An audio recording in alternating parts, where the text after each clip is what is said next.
Ustaz kondang Gus Nur menceritakan capaian hidupnya selama menjadi ustaz meski tidak pernah mengenyam pendidikan agama formal.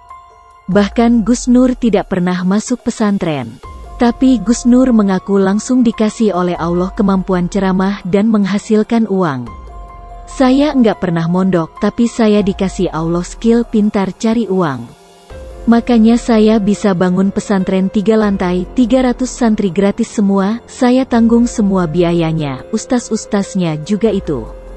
Ini belum tentu kiai yang mondok puluhan tahun tuh belum bisa, hidup itu kan begitu melihatnya, kata Gus Nur dalam kutipan wawancara yang dilansir hops.id, jaringan suara.com. Selain mengaku tidak punya uang untuk sekolah dan hanya mampu lulus SD, menurut Gus Nur belajar di pesantren tak jamin bisa berguna untuk masyarakat.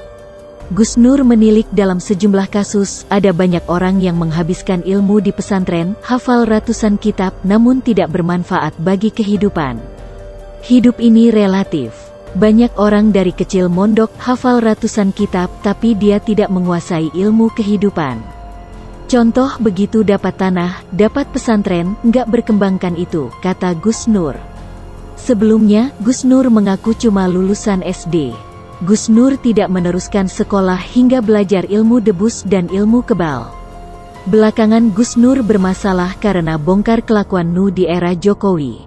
Hingga Gus Nur ditangkap. Lelaki bernama Sugi Nur Raharjo ini kontroversi dengan menyandang ustaz hingga keliling ke berbagai daerah untuk berceramah. Ternyata Gus Nur tidak pernah belajar ilmu agama formal di pesantren. Gus Nur mengaku menimba ilmu tanpa seorang guru agama. Dia belajar autodidak. Kan di dalam ilmu di dunia ini ada yang namanya otodidak, ujar Gus Nur.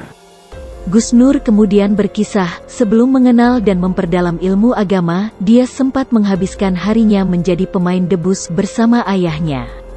Itulah mengapa dia mengaku tidak punya waktu mengenyam pendidikan formal dan hanya menyelesaikan sekolah hingga bangku SD. Gus Nur menjelaskan, dirinya meninggalkan karir sebagai pemain debus setelah ayahnya wafat. Dari situ, dia mengaku baru mulai menekuni agama Islam. Meski demikian, ilmu debus tidak sepenuhnya dia tinggalkan. Gus Nur kemudian memanfaatkan ilmu debusnya untuk media dakwah. Nah, setelah abah wafat, saya buang semua ilmu debus, saya mulai menekuni agama.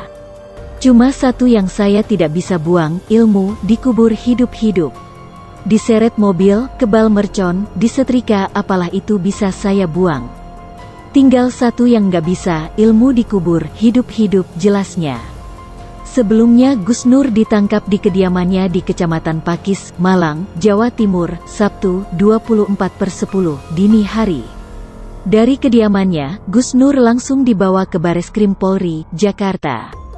Gus Nur ditangkap karena dinilai telah menyebarkan informasi yang menimbulkan rasa kebencian atau permusuhan terkait Nahdlatul Ulama melalui pernyataan yang diunggahnya dalam akun YouTube Munjiat Channel pada tanggal 16 Oktober tahun 2020. Sejak hari Minggu, 25/10, tersangka Gus Nur telah ditahan di rutan Bareskrim Polri selama 20 hari berikutnya.